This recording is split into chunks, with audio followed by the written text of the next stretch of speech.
Amen Libota, Amen Bandimiнаnkolo, Amen peuple de Dieu, Bozar Landabiso partout dans le monde, Ozali espace Liloba, Oyo, Toyamba Kape, Tolobelakama Etali, Nyonso, il y a église Liloba Nyanzambe, Oyo Nkolo, Atindelaki Biso, envoyé Naye, sa grandeur spirituelle, prophète Konde Polo Dominique. Lelo, Narozana Ngai Mokote, Nakoko animé, émission, et Lelo, na ser Nabiso, Falon Mobungu oyo tokosola naye elongo toyamba basali église de Bananzambe sur quelques actualités oza ko dominer na maemason eza ko lobama na libanda pona etali église liloba na Nzambe.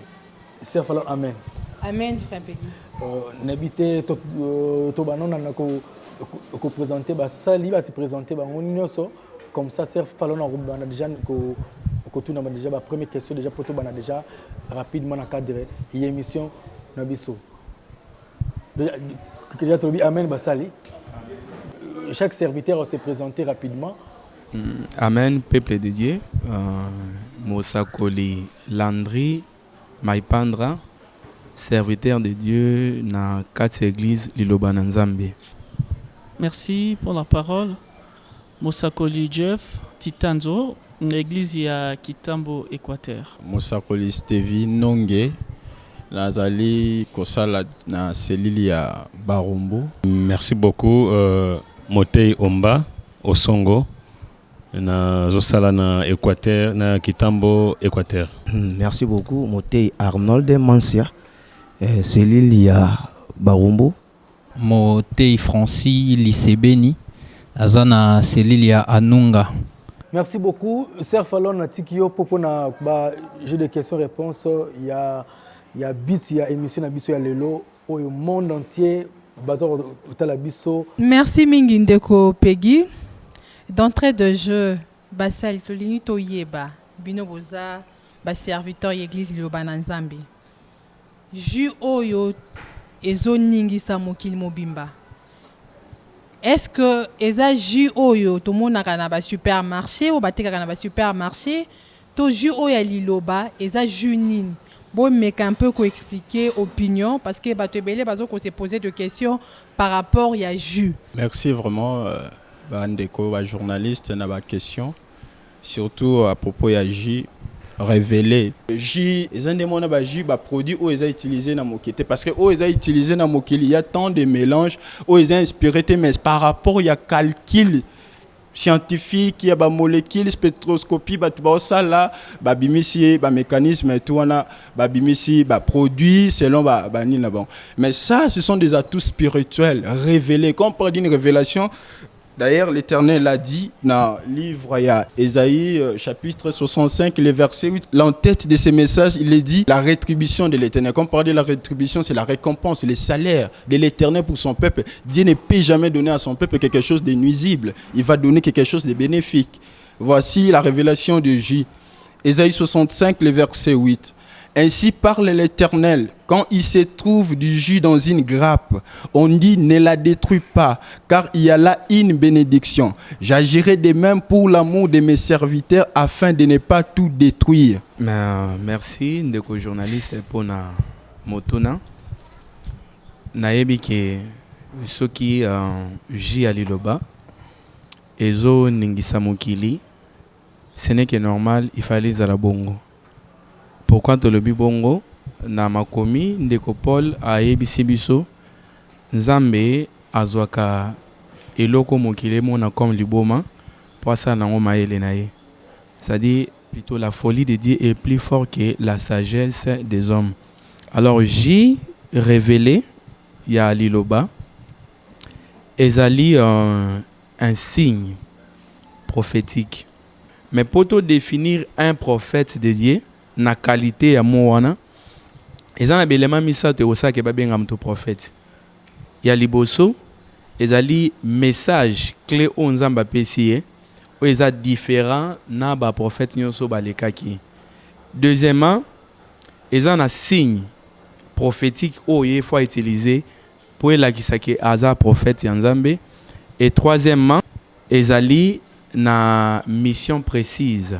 Nzamba ibisaki na ropeso signe d'accord? Tant nzamba ebiseka opesa signe, par là tout le monde qui na maboko ya Moïse azaki na bâton. Ezaki comme signe prophétique à banda ko utiliser. Prophète konde to benge prophète parce que na kati na ye nzamba pesi signe wana o ba benge ji.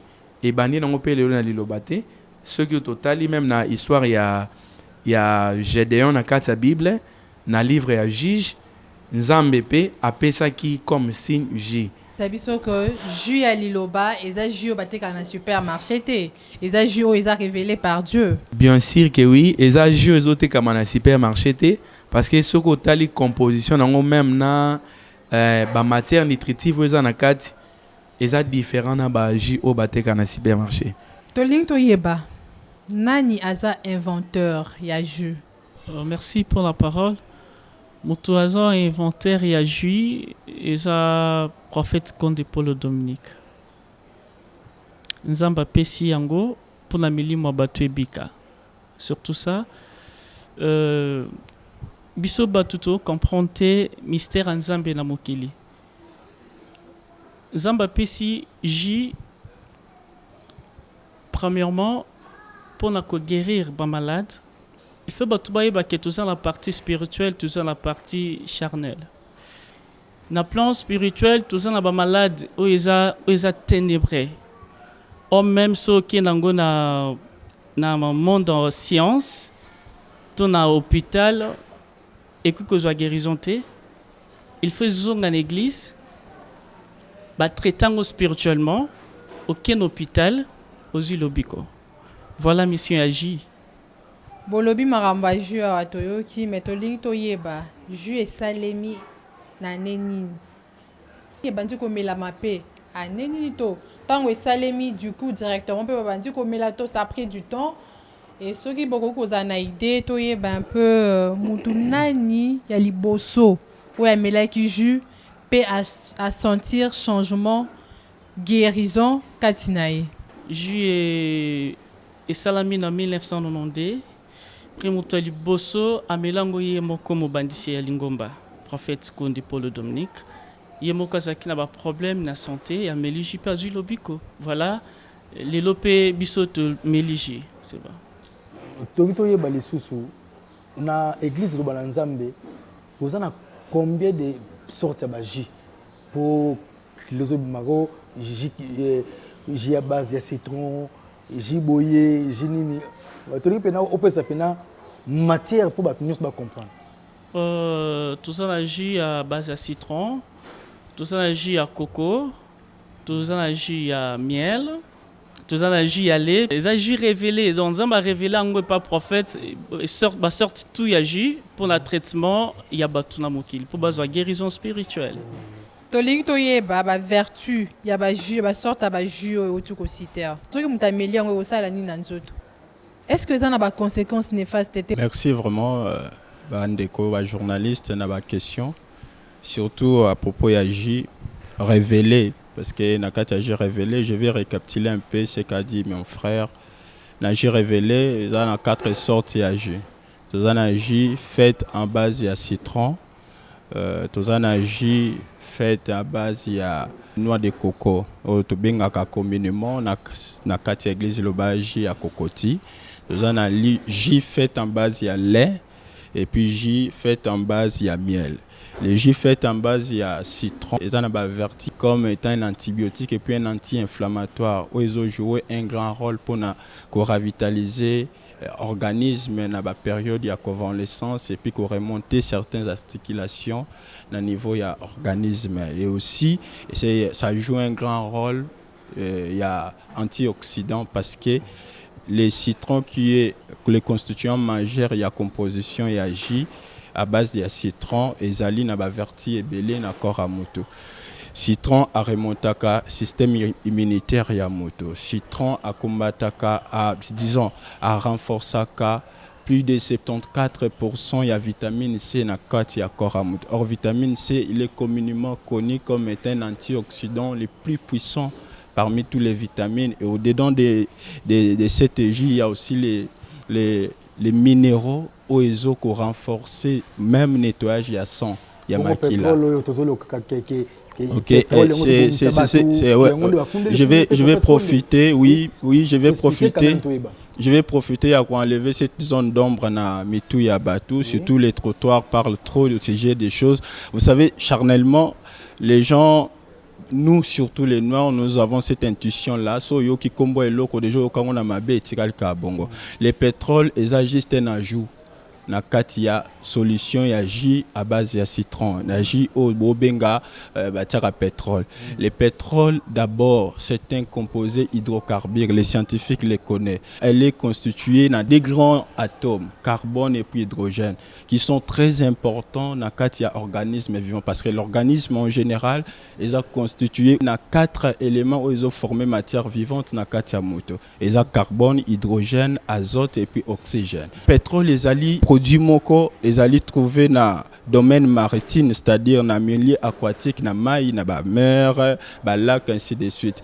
Pétrole et outaka dans la matière vivante. Après l'air mort parce qu'il a s'est déposé dans c'est par là que après certains temps, molécules wana ou encore matière vivante wana, ce sont des micro-organismes. C'est trop long pour les scientifiques de comprendre. Micro-organismes wana, après cette longue date, il y a des dépôt na bango, c'est décomposé, perdre des éléments. Il perd l'oxygène et l'azote. Lors de la migration, pour se reposer sur la mer, nous débattons à la carbone et les hydrocarbures. Les hydrocarbures, dans les hydrocarbures, nous avons des alcools, nous avons des alcènes, alcanes, où ils sont composés des fois constitutifs na katia organismes vivants. Par exemple, le pétrole dont nous parlons, il est constitué parmi des principes actifs pour la production. Il y a comprimé au bengaka doliprane qui joue un grand rôle. Beaucoup de médecins dans le monde prescrivent comme étant un anti-inflammatoire pour les mots comme fièvre, douleur, ainsi de suite. Il y a encore l'ibuprofène. Elle est faite en base, il y a pétrole à jouer comme principe actif. Il est comme un nanomédicament où il a joué un grand rôle. Alors aujourd'hui, si l'Éternel, notre Dieu, a péci inspiration ou encore révélation, il agit par ajout, il y a pétrole. D'abord, on a cette solution, on a les citrons qu'on mélange dans nos citrons et ça prise n'a plus de 75%. C'est aussi l'expérience laboratoire dans 100 millilitres. Volume, il y a citron, il y a 75%. Il y a pétrole, il y a 10%. Il y a 10%. Bien sûr que pétrole où ils ont constitué dans 4 éléments, ils ont pétrole, ils ont brité, ils ont pétrole raffiné. Alors, j'aimerais bien que le monde comprenne tout ce qui est impossible, bien écrit que cela est possible à Dieu. Personne ne peut limiter la pensée de Dieu. Un exemple typique du parti spirituel. Christ a coûté une aveugle de naissance. Après tant d'années, depuis la naissance de cet homme, à Tikala Komonate. Bakutani na Christ, à Monakate. Mais, vu qu'Akoutani na Jésus, il devrait quand même trouver solution. Et Jésus était dans l'obligation de faire retrouver vie à la personne qui est aveugle. Qu'est-ce que Jésus avait fait? Qui peut penser à ça? Azu soinaye, abouaki na mabele. En mélangeant na mabele à sali la boue, azu apakol na miso mutoana, atindia que ce qu'on a siloé et mutoana a retrouvé vie. Aujourd'hui, si un prophète se lève pour le faire, banan va croire naïe. Le mystère de Dieu reste un mystère. Quand on parle d'un mystère, c'est-à-dire on parle des cachets de Dieu. Alors, ce sont des cachets où ils ont révélé pour et apporter quelque chose de meilleur dans la humanité. Le J n'est pas seulement un produit pour des maladies qui sont incurables, bien que oui, mais c'est aussi pour lutter dans tous les effets sataniques. Nous sommes frappés des maris de nuit, nous sommes frappés des femmes de nuit, nous sommes frappés de beaucoup des effets sataniques. Actuellement, le monde marche dans le noir. Et Dieu doit toujours révéler pour l'amour de ses serviteurs. Les serviteurs en question, ce sont tous les peuples de Dieu, toutes les races confondues, les blancs, les rouges, les noirs. Tous nous avons droit d'utiliser les jus révélés par l'église de Lobananzam. Il n'y a pas d'effet nuisible dans ces jus. L'effet nuisible dans les jus révélés est seulement lorsque ces jus est prise hormis la volonté de Dieu et à l'absence de la bénédiction sacrée de l'homme de Dieu, les prophètes qu'on ne peut pas. Parce qu'il y a des révélations, il y a des principes, des secrets intimes que Dieu a partagé à son serviteur lors de cette révélation, de ces produits J que nous parlons aujourd'hui de gauche à droite.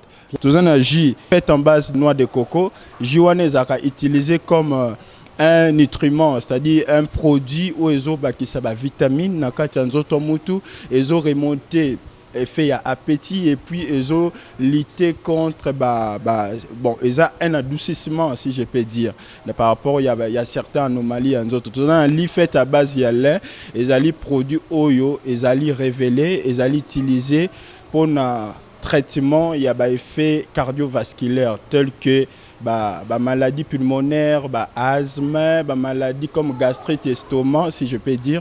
Et Jiwana fait à base de lait, ne esungaka na traitement wana. Et les J pour finir fait à base de miel, ils allaient utiliser comme un antidote, c'est-à-dire un produit, ce qui moutoise à consommer un aliment ou un médicament ou un produit toxique, les jus à base de miel. D'ailleurs, en général, tout le monde sait le rôle de miel par rapport à des effets toxiques. Donc, les jus, il n'y a pas des effets toxiques. Dernier constituant universel et puis sacré, il y a jus et sa bénédiction. Il y a l'homme de Dieu, le prophète Condé, Paul Dominique. Et puis, jus et Zwamaka, selon ordre, selon état spirituel au prophète Condé. Aromo n'est pas à Moutou, n'est à co-diriger Naji. J est un produit utilisé pour les maladies incurables et pour limiter la médecine moderne. Nous avons la médecine moderne et également nous avons aussi la médecine traditionnelle. Et la médecine moderne et la médecine traditionnelle, tout est en rapport à Katia Nzoto. Pétrole, maman. Navi Nabino, est-ce que déjà Olia manga pétrole? Ouais. Mais Oyoka qui manga pétrole les alara.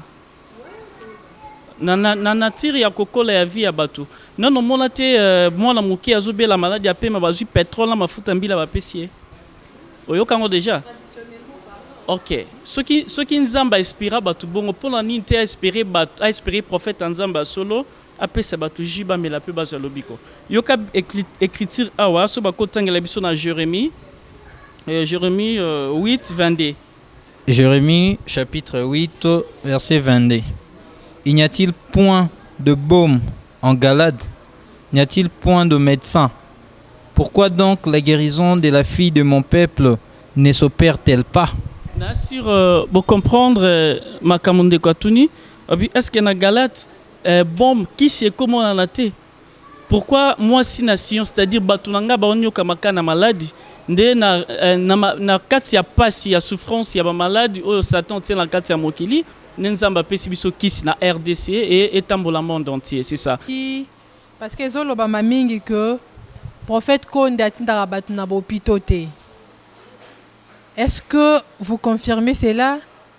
Po mutunyon soso ki asali produit na ye de toyebeli akolinga plus azala na ba consommateur ba ka verrier pour que ba consommer yango. C'est pas le cas avec le prophète Konde. Si nous regardons le monde actuel, tout le produit pendant le Cambon, ils font des publicités. Les jus en question, c'est la publicité. Il n'y a pas où le prophète qu'on a interdit ça à l'hôpital. Par contre, il y a des fidèles Oyo, à Tindakabango. Il y a des gens, même pas des fidèles au Bayak, après avoir consulté l'anagie qui est l'hôpital soit traitement. Mais l'anagie qui est l'hôpital soit traitement. L'anali Pamboli, l'anali Bondeli, il y a des gens, Tindakapé JT, l'anali Bondeli Piabiki, il y a des gens. Libon Deli Kende hôpital. Nous avons tant de témoignages. Il y a Batour prophète à Tindaran hôpital. Hôpital et receveur kana kombo ya liloba. Et seulement moi je vais dire ils a peut-être jalousie autour zaranango na mokili ndezo créer certaines ambitions mais sinon l'état congolais et puis mokili biso bato tozana kati ya mokili nous sommes plutôt dans l'obligation trop protéger produits o nzamba pesi biso pona lobiko na biso. To chuter d'ailleurs na question ana potoyeba pourquoi bazo protéger prophète Konde te ozongelango mais to toyeba est-ce que jus eza na catégorie ya batu o il faut ba mélange na kati lo bato ezaka ka destiné bien approprié seul aux fidèles de Liloba ou ba église mususu to bato ya o bazo prier na ba mangomba mususu ba ko consommer pe jus. Question Botuni, merci. Juyeye pour la mutunyoso. Premièrement, ezate kaka pona ba ndimi oyo baza ya Liloba, soit o baza Libanda, mais ba le kananzela ya prophète Konde. Parce que tout le monde a mutumsu soit côté lelo église, asambeni na iloba te maeka pour na jima leki pas prophète l'homme de Dieu lobi non mais la jibu mais jibu azupe lobiko c'est ça na sens wana. Merci beaucoup na habité ce que na sima kuna ban koza ba rapidement. Ce qui batu balobi qui est na liloba prophète a atinda batu na hôpital te. Mais pourquoi l'église na liloba toza na ba hôpital? Ndeko azaki clair, eza pour na retraiter ba malade eza plus d'ordre spirituel et puis na oyo médecine à bon moto boy ils ont kokayangote parce que ba complication causale. Donc toza na ba hôpital, moi qui vous parle ici, naza soukir ya malaria. Malaria eza malade eza normal. Nazo ba perfusion son asili ici na roza ba kisi normal o comment mi na mutunyos na hôpital. Nana yebisa ngana que hôpital, j'ai passé par les prophètes abino. Ndengo seb examen, ba fait malaria dans nzoto, va à l'hôpital, tu t'es fait soigner. On m'a pas donné le J. Mais si c'est une maladie où ils ont intervention moko ya molimo, peut-être par là to cause agi. Donc tozan na ba hôpitaux pour batuba longola équivoque wana. Tozonga moi mukesima. Selon ndena comprendre l'intervention na bino. Donc mutu oyo aza habilité ya kosala jus. Ya kopesa batu jus eza prophète konde Paul Dominique. Mais ndenge toyebi na mokili ba piraterie pezala kati. Au cas où ba pirater jus lelo et ozala ndenge nini? Voilà, pour répondre rapidement à la question là, je pense na maloba na biso na bato bazolanda tozo insister mingi J ekoki kozala recommandé seulement par prophète Konde Polo Dominique. Mais ce que J bénédiction te, je vous rassure, est toxique. Voilà pourquoi mutumousa ko sala monter. Normalement J ba copirater monter. Pourquoi? Parce que so tali composition nango na physique boye. C'est-à-dire biloko bazo sangisa pour basala J. Ce qui est bénédiction, il y a prophète Konde Paul Dominique T et commis toxique. On en a des preuves. Je crois na l'année passée jadis, ba ndeko à partir à inerbe, ba linga qui ba tester ce qui est toxique ou pas. Bazo qui ji ba mema ki on a campus na bateau baza ba spécialiste. Alors ba meki ko landela on a labo na laboratoire ba prouver que J est toxique. Mais bazui ba même composant ya J au prophète asalaka sans qu'à bénir yango. Ba meki yango comme d'habitude ba scientifique nyos ba yebi ba testera toujours produit moko na banyama. Mais au bande quoi ba sala kitan ba meka ko meka na banyama, c'était catastrophique. Il y a eu des pertes de vie. Banyama wana ba kufaki, c'est pour dire que J ezali domaine réservé à prophète. Pardon. Oyo ya prophète ye moko o apesa lipamboli tant ba pesa ki na banyama wana banyama bakufa. Oyo ya prophète ba pesi na banyama ba pesi même na bateau complications ezalaki te. Mais ba yebisi ba pesi bango les mêmes makambo bango basali. So bango basalo na ndenge na bango. Non, ba respecter biloko nyonso.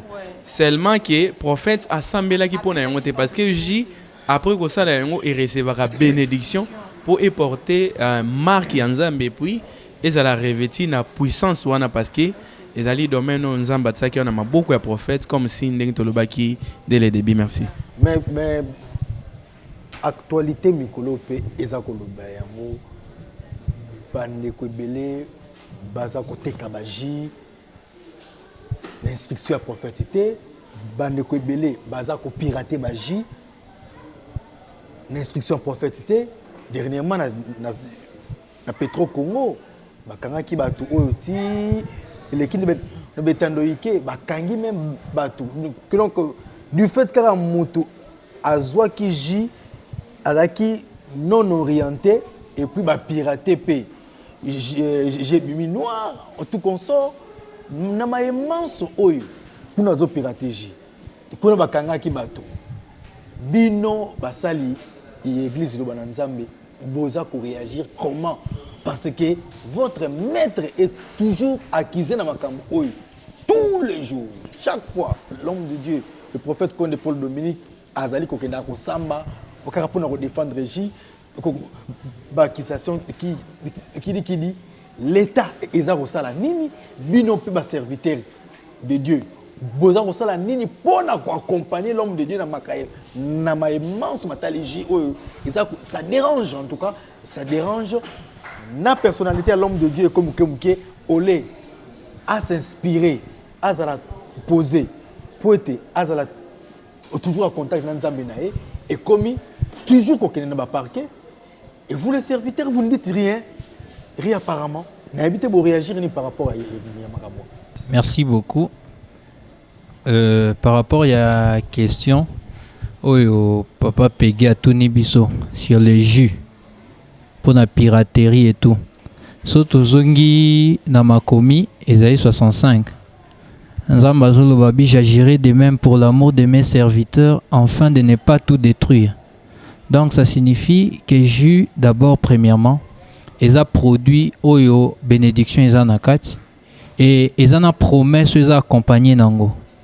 Nzambalobi, j'agirai de même pour l'amour de mes serviteurs afin de ne pas tout détruire. Donc ils ont produit oyo pour restaurer d'abord. Utilité non dans autres motoyé pour restaurer. Mais par rapport à bandeko oyo bazo salaka baji na ndenge na bango. So totali na ba billet de banque to utiliser bambongo wana. Ba komelo mo babi les contrefacteurs et punis de servitude pénale et tout. Mais de même aussi avec un produit sacré. Ils ont déjà contrefaçon. Effet à pirater en mais biso appui na biso mingi za na l'état to senga juste ka na l'état ba ko protéger l'homme de Dieu parce que ba ju ndenge zawana ba mema nyonso pas na bango moko l'état ba ministère nyonso et pesa ba mikanda o ezola que ju eza malamu même na ministère de recherche scientifique ba ko reconnaître prophète comme savant. Parce qu'il a eu inspiration, parce qu'un savant a inspiré, il a copié, mais il a inspiré. Voilà, le ministère de la recherche scientifique va reconnaître comme savant. Et bon, il fallait que tout le monde reconnaître comme savant. Il fallait bien appuyer étant l'État pour partout dans la marche où il y a comme malam, et qui c'est d'abord peuple de Dieu. Ensuite, parmi les richesses, on peut parler du jus. Les lotos il y a des Congolais mais on peut parler aussi du jus comme un produit miracle où pour restaurer le monde.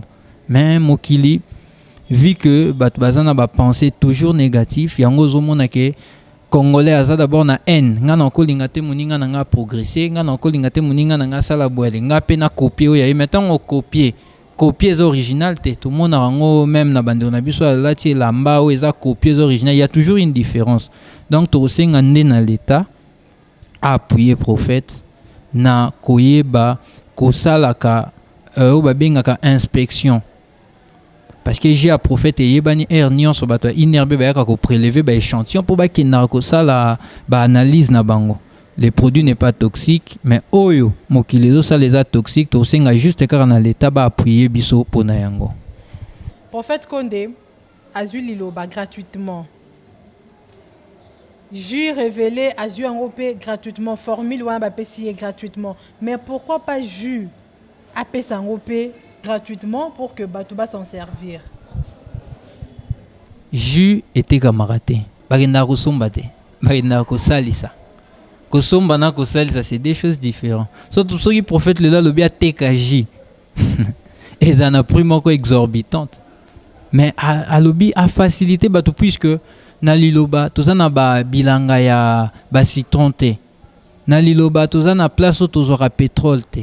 Na liloba tout ça na place tout aura ba maïwana ya kokoti te. Na liloba tout ça na place tout aura miliki te. Tout ça ça demande à ce que le moyen est là ba ke kosoma na bolingo ya Nzambe. Ce qui totalise d'abord la personne et le prophète Konde Nakat nae a réfléchira d'abord humilité et c'est une personne oyo asunga kabatu. Comme preuve na bandeko bazalara na ba année 2000.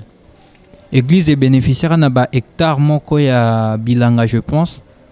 Ba sala bilanga tous les jours ba récolter c'était des ba pondu.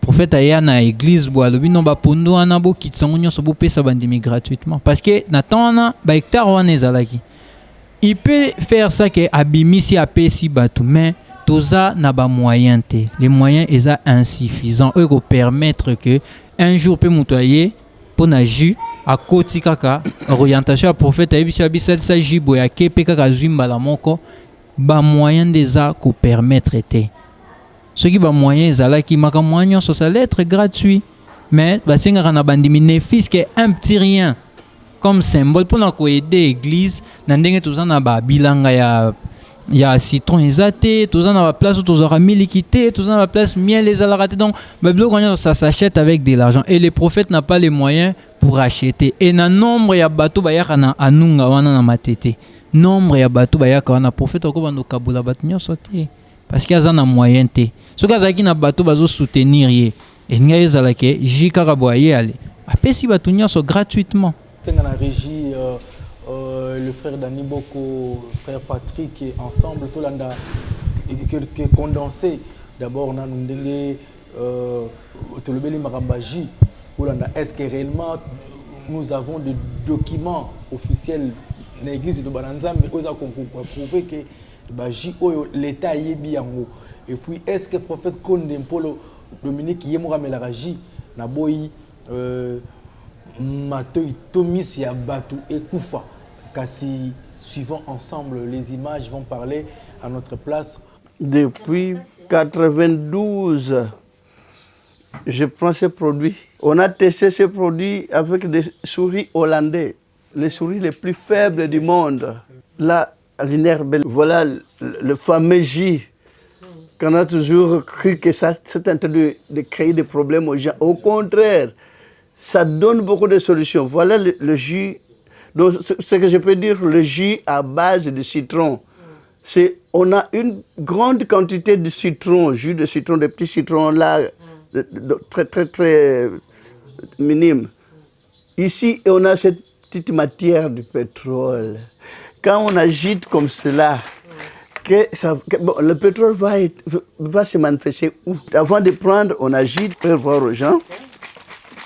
Quand on agite, après avoir agité, et vous versez dans la cuillère. Voilà.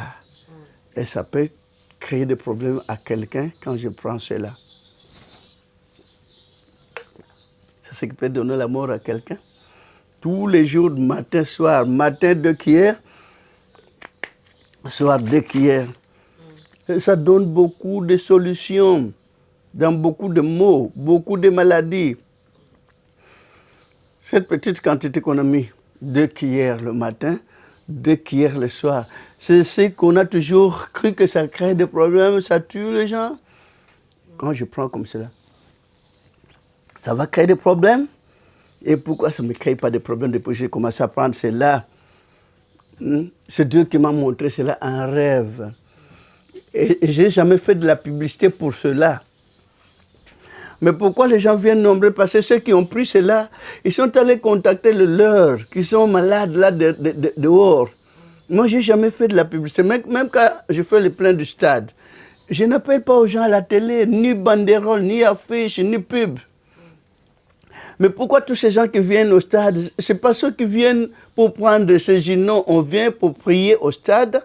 Eux, le jus, pendant la journée, pendant la semaine, quand je reçois, on amène ceux qui sont malades. Je peux pas dire que c'est venu cacher la médecine, non. Il y a des maladies qu'on n'a même pas pu soigner de l'autre côté. C'est ceux qui viennent ici, surtout en Afrique. Il y a des gens qui souffrent énormément, qui ont des problèmes sérieux.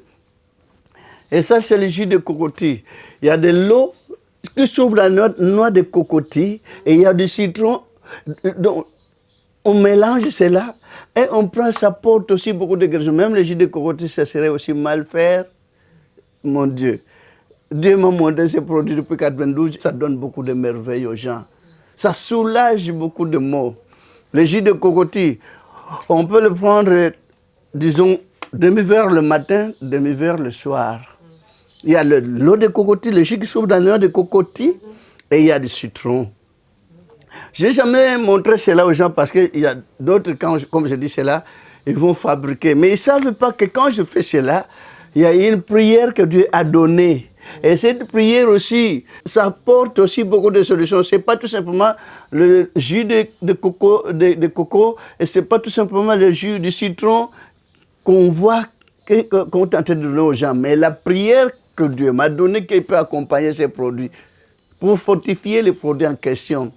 Mais pourquoi on peut en faire des problèmes? C'est dans la régie, le frère Dani Boko, le frère Patrick, et ensemble, tout le monde qui est condensé. D'abord, on a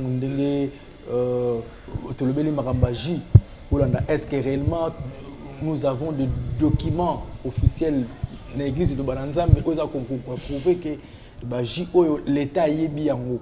Depuis la nuit des temps, nous avons des résultats établis par le service où ils allaient attester avec sans équivoque plutôt que les produits sont non toxiques, que les produits sont mutupe akoyokomela yango.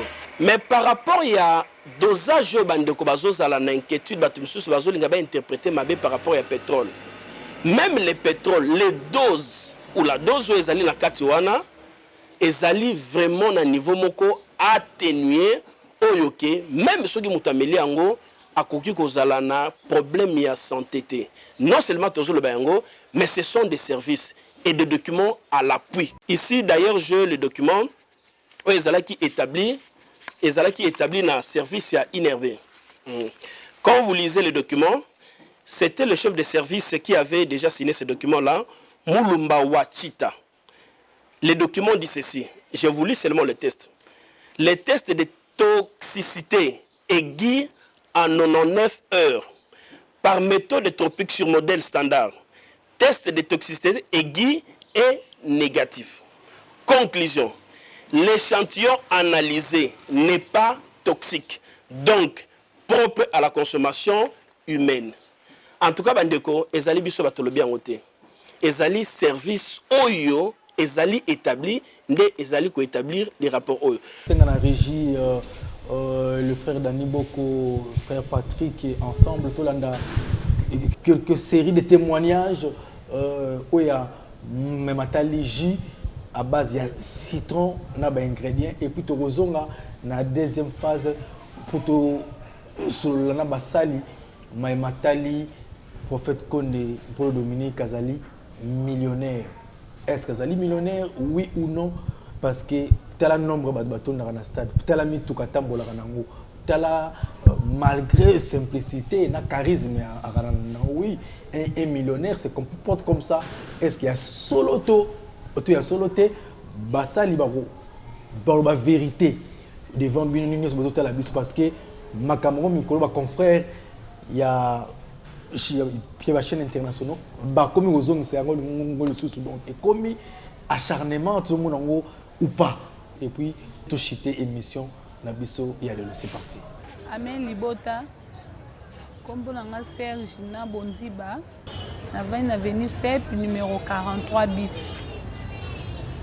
C'est pas que ça témoignage au Nzambe à Salelangai na bomo inangai na zalanga na mukumba Libota et compliqué kanga pendant beaucoup d'années.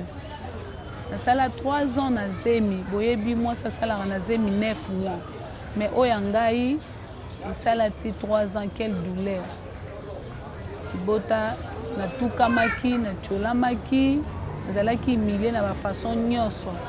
Na frère nanda au niveau incompréhension au kondimate mais natika kinzambe te na bande kolandaka losambo au kende pas basali ba orienté yo kende pas l'homme de Dieu na kende pas prophète le prophète azo recommander kaka sali s'agit mais là nzambe na biso akosunga so na ken hôpital ba ebisanga kaka ozana zemite certi ko déranger biso baninganga na zongi na ye pas l'homme de Dieu ebisinga ser moi nazali na kati ya libuni ozana mukumba ko bangelo côté mais là jili nzambe na biso akosala Libota nazolanda le sambo nazomelaji nazolanda le sambo na omelaji donc ji ekomaka lokola mai na ngai ya komela na 20 muke na meliji na 20 muke na meliji pendant 3 ans oyo zemi sali na libumu na ngai na bandeka komelaji jusqu'à ce que nzamba yaki ko salela ngai na moment opportun okolo asepelaki aye ko salela ngai na ye ko bota mwana aye ko mona na miso batu bébé on a sali na zemi na 3 ans yeyo elanga bébé wana bébé a sali 3 ans na miso wa sali na zemi na 3 ans yeyo o bato bazokanisa mabe mpona liloba eza o liloba eza te botika l'homme de Dieu avanda kimia na ji o nkolo apesi ye mosali na nzambe nyonso na temps na ye na époque na ye nkolo apesaka ye elembo lolenge apesaki Moïse nzete comme Canne oyo esalaki bamiracle ebele na kati ya bato de même aussi na temps ya prophète Konde Paul Dominique nzambe apesi ye ji mpo ezala comme elembo na ye nzambe ye moko alobi apesi yango mpona bolingo ya serviteur na ye s'il vous plaît libota mokili bandeko baninga balandi nyonso bozolanda ngai na etando ya moke en tout cas nasengi na bino botouche oyo te botouche ji oyo te eza eloko moko eza intouchable eza eloko nzambe apesi mpona bolingo ya serviteur na ye totika yango kimia eza na mabe moko te na kati est ce que basalaki examen mopepe basala yango examen bolimbisi d'abord basalaka mopepe examen te bongo makambo ya nzambe molimo na tata basalaka yango examen okozwa molimo ya nzambe obanda koexamine yango na ndenge nini libota tomekaka meme kocomprendre makambo mosusu ozomona ke non oyo tokoki kosala boye tokosala boye ezosimba te totika ji oyo eza na ni tache ni ride ni eloko moko bamabe na kati nango nga moko mpe na nini est ce que eloko ebomaka tokoki komela yango mpe na miso ya bato bi eloko ezonuire mpona basanté na biso tokoki komela yango libota totika bisalasala toyamba ye aza oyo tata atindeli biso mpo abikisa biso amen. Merci beaucoup. Narasir bouti kolanda ba image bino moko ndenge kobana l'homme de Dieu ndenge azaro mélagie. Basali bouti komona ba image oyo que votre coach la biso que non c'est na biso sanga pe J révélé ngona na simba ngona nboye J o révélé J musote yango ya oyo J nini oya base ya citron na ba ingrédients bolimbi sangande ba bato lampara ba mona mpeleve moko na moko romela ngongo pene po non pas de problème makamozo bomande mukuki yango donc bino boko bana te to romela po makamozo luka problème ya ngwana OK o jeso boma et puis ezo boma bino mona bo me kana miss esala te o ezali te o kata caméra to monter ezali nous sommes en direct ji yango yo ji yango piango na lancer na basali plan d'ensemble moko na moko amela les leçons to kufa ngana bino to kufa na plateau même pas c'est seulement na web sabatuke faut agiter et soit comment dire et s'homogénéiser scientifiquement ba lobara bongo donc sangana et comme moko et en ce moment ici mutako consommer sans problème moko ta kondima maka na mboka na ye soit na libota na ye mais reste pas na liloba matondi mingi pa na kolo parce que mbe bayike pe bandimene c'est déjà beaucoup libota baso sosola bandeko malobeza koloba ma trop ba confrère na biso ya Mindele na ba chaîne o boyebi ba critiquaki à travers ba documentaire ba sala pour ko déstabiliser combo et valeur il y a l'homme de Dieu prophète Konde Paul Dominique nazali devant basai na nzambawa oyo bazali ba collaborateur direct il y a prophète Konde Paul Dominique makambongo zongi lisusu les millionnaires multimilliardaires millionnaires buena boye ezongi lisusu makasi le prophète Konde Paul Dominique azali millionnaire oui parce que tout le monde est dans le stade. Oui, tout le monde, malgré simplicité, na charisme, tout le monde, oui, un millionnaire pas le charisme le rôle ailleurs. Un millionnaire pas le simple le rôle ailleurs. Boza qu'on réagit. Apparemment, vous les hommes de Dieu, pas collaborateur l'homme de Dieu, le prophète Konde Paul Dominique, vous l'ingé encore répondre, tant qu'on va t'agarrer mettre na bino. Yango profiter ta bolo batal lelo. Pour bolo baraté. Parce que finga prophète écoute vous le bébé côté comme un millionnaire vous ne défendez pas l'église na habité kaka kolo limbisa toto zonga na bible toto kota na spiritualité kaka nenga na simplicité église de l'Uba nenga sala n'habitez pas réagir ndengini. Il y a déjà que pour qu'on a un millionnaire. Mon moto a comme un millionnaire, moto encaissera trop. Ce que pour faire qu'on encaissera trop. So kabeli, on doit sur place, à Seni, à PC. So il s'est connu au yé à comme un millionnaire. Alors bah cause un bon, bozuko bomba, et ça le quoi, on ben d'avoir problème. Oui, aucun problème peut-être que l'homme de Dieu, mais à ça qu'on évite un problème. Bah qu'on le bague à un millionnaire, oui, pour amona masouana. Mais boyé bague avant bah on a pas ça mais il y a déjà bah y a rappé, mais vide, papier déjà. Et bien attends à 10 francs. Mais le banzam ça nini ezouye parce qu'il le ba o ezora bato ba boira bango ndeto ma diso papa maman bande ko boira ngam ko ça nini akolo kota millionnaire to boité millionnaire est-ce que bino bo vérifier na ba compte nae bo moni mbongo preuve la pour pas preuve merci beaucoup to ba tika to loba. Un millionnaire c'est qui? C'est celui ou celle qui possède un ou plusieurs millions et qui est extrêmement riche. À ce que tu as observé par l'homme de Dieu, les prophètes comme le prophète Dominique, l'église et le Baour.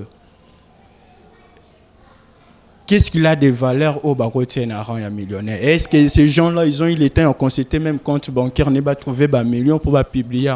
Sur côté kilt, l'église au jour où vous observez plein kilt, un kitung les a raté, bassin mabonze tambola raté. Les vrais riches, ce sont des gens qui font des campagnes d'évangélisation, ils mettent même des montants, ils demandent même des prix. Il y a des gens qui demandent même des prix pour basakola bateau. Pour basambele la mutu basengi babilo ko belé, mais l'église moko ka église eloba o basenga mutu lo rote. Mutu akota ka prophétie gratuitement, mutu asambela ka librement na kimia oyoka te batamu sele kitunga. Alors mutu azosala makamu nyonso pona ko sauver ba âme. Aza riche na ba âme. Mais aza riche na ou eza matérialité. Jus eza sacré, parole ya l'obéza sacré que tous les chrétiens y a Afrique, y a monde va défendre parole, vraie parole. Ils ont troublé bangote pour pesa kimia. Nini bokolo bana bandimi ebele ya liloba baza partout dans le monde baza na méchant. Merci pour la parole, mais ngana ko s'adresser beaucoup plus na ba chaîne internationale bazo diffamé réputation. Il y a prophète Conde Polo Dominique.